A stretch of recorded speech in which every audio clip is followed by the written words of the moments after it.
Hello दोस्तों, आज हम बात करेंगे स्पेसिफिक लंग की जो बीमारियां होती हैं उनके क्या लक्षण होते हैं, कैसे हम इन्हें आपस में डिफ्रेंशिएट करें। इस बारे में यूजली लंग्स की बहुत सारी कॉमन बीमारियां हैं, इनके क्या इंपॉर्टेंट लक्षण होते हैं ये जानना और समझना ज़रूरी है ताकि एक ओवरऑल अंडरस्टैंडिंग डेवलप हो पाए। और जब इनमें से कोई भी लक्षण यदि आपको हो तो आप तुरंत अपने डॉक्टर से डिस्कस कर सकें और सही तरह से जाँच करवा के बीमारी को कन्फर्म कर सकें, सही तरह से उसका इलाज करवा सकें। तो आज का टॉपिक है symptoms of specific lung disease. Topic बहुत ही इंपॉर्टेंट है, इसलिए इसे एंड तक देखिएगा। हर बीमारी के लक्षणों को जानना जरूरी है। लंग्स की बीमारी का कुछ जनरल फीचर्स होते हैं जिसको हमने एक सेपरेट वीडियो में डिस्कस किया है, पर आज हम स्पेसिफिक हर बीमारी के अलग अलग लक्षणों पर बात करेंगे शॉर्ट में।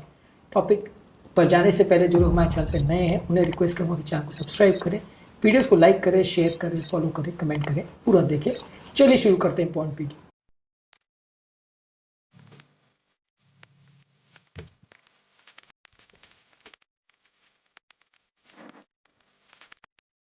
सबसे पहला क्रॉनिक ऑब्स्ट्रक्टिव एयरवे डिजीज़ यानी क्रॉनिक ऑब्स्ट्रक्टिव पल्मोनरी डिजीज़, जो कि लंग्स की बीमारी में सबसे कॉमन बीमारियां मानी जाती है। इसमें आपको कंटिन्यूस या रिकरेंट खांसी होगी। ज़्यादातर ये खांसी विंटर के महीने में होती है और ज़्यादातर हर साल विंटर में होती है और समर के टाइम ठीक हो जाती है। कंटिन्यूस खांसी होती है, ज़्यादातर ये सुबह के टाइम खांसी देखने को ज़्यादा मिलती है। यदि इस तरह का व्यक्ति को सिम्टम है और खासकर स्मोकिंग की अगर हिस्ट्री है तो वैसे व्यक्ति को क्रॉनिक ऑब्स्ट्रक्टिव एयरवे डिजीज यानी COAD होने का चांस है। इस तरह के व्यक्ति को रिकरेंट रेस्पिरेटरी इन्फेक्शन यानी बार बार निमोनिया भी होता है। इस तरह के व्यक्ति को श्वास फूलने की तकलीफ, बार बार वीजिंग की साउंड आने का साइन हो सकता है। और एम्फाइसीमा के पेशेंट्स में लंग जो है वो बैरल शेप्ड हो जाता है, यानी एक टंकी जैसा शेप हो जाता है, एक ट्यूब जैसा शेप हो जाता है। अगर इस तरह का आपका चेस्ट का शेप चेंज हो रहा है तो ये सारी चीज़ें जो है ऑब्स्ट्रक्टिव एयरवे डिजीज की तरफ पॉइंट करेगी और ये व्यक्ति को जाँच की ज़रूरत है। इसी तरह से जो एस्थमा होता है वो लगभग सिमिलर फीचर्स होते हैं। बचपन में ज़्यादातर एलर्जी रिलेटेड होता है। इस तरह के पेशेंट्स को वीजिंग होती है, सांस फूलने का प्रॉब्लम होगा, छाती में टाइटनेस होगा, खांसी बार बार होगी और किसी स्पेसिफिक एलर्जी चीज़ की वजह से या किसी एक्सरसाइज की वजह से ट्रिगर होगा। निमोनिया वो भी एक कॉमन बीमारी है। इसमें sudden onset high grade fever व्यक्ति को अगर ठंड लेके खांसी में कफ आएगा जो कि वाइट, येलो या ग्रीन हो सकता है, छाती में दर्द होगा, ज़्यादा श्वास लेने की जरूरत पड़ेगी। अगर ये फीचर्स हैं तो वो निमोनिया की तरफ पॉइंट करेंगे। यदि किसी व्यक्ति को इंटरस्टिशियल लंग डिजीज, उसमें धीरे धीरे करके व्यक्ति को श्वास फूलने का प्रॉब्लम होगा, सूखी खांसी होगी जो कि लंबे समय तक होगी, उंगलियों में क्लबिंग होगा यानी नेल बेड्स फूल जाएंगे, और इसके अलावा व्यक्ति को धीरे धीरे करके बहुत ज़्यादा सुस्ती होगी, बहुत ज़्यादा वजन कम होगा और कोई भी फिजिकल एक्टिविटी करने में उसको डिस्कम्फर्ट होगा। ये इंटरस्टिशियल लंग डिजीज़ के कॉमन फीचर्स हैं।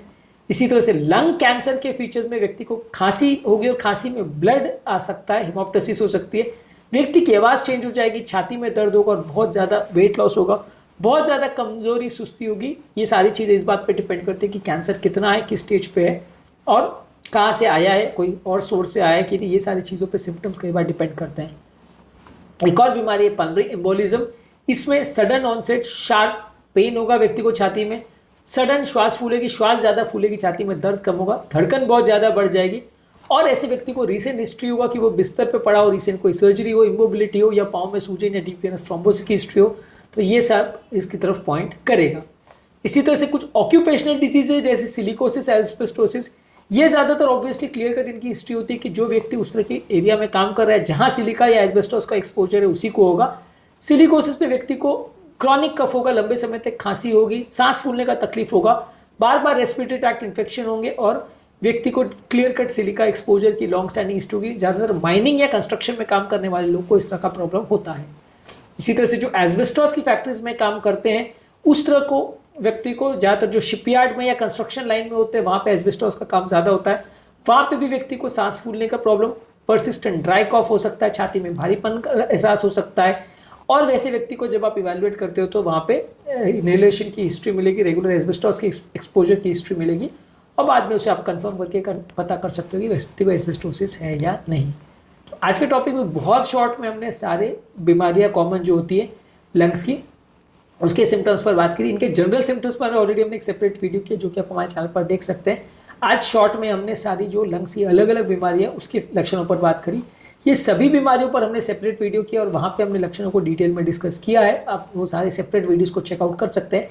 आज का वीडियो का लक्ष्य खाली कंपेरेटिव एनालिसिस करवाने का था कि आपको थोड़ा शॉर्ट में पता चल जाए कि कहाँ कहाँ कौन कौन सी लंग्स की बीमारी में क्या क्या लक्षण होते हैं। उम्मीद करूँगा कि आज के टॉपिक में कुछ नया जानने को मिला होगा। जो लोग हमारे चैनल पर नए हैं उन्हें रिक्वेस्ट करूँगा कि चैनल को सब्सक्राइब करें, वीडियोज़ को लाइक करें, शेयर करें, फॉलो करें, कमेंट करें, पूरा देखें। Thank you.